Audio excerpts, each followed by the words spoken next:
Nimekubali kuwa mke wa pili kwako. Namaanisha nimekubali kuolewa na wewe. Mimi sitoacha kukusumbua wala sitochoka hata siku moja. Namaanisha uone thamani ya upendo wangu? Sema kilichokuleta. Toka nianze kuishi hapa katika hii nyumba, ni kitu gani ambacho nimekipata labda? Hivi una shida gani lakini? Hakika maisha ya mjini ni magumu sana. Hivi unanichukulia mlevi sana mimi. Kivipi? Reina kipenzi changu, muda wote nilokaa hapa nilikuwa nakusubiri wewe. Mimi sio Reina. Mimi ni Nana.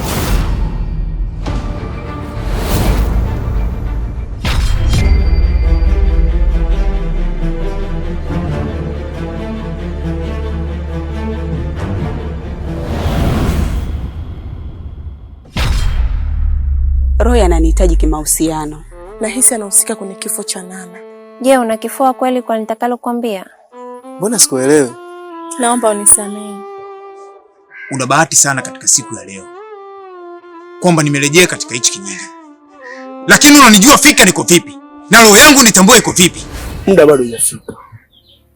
Muda ukifika utaongea. Nani, kuna mambo mengi duniani yaliyojificha kiundani, huwezi kuyajua.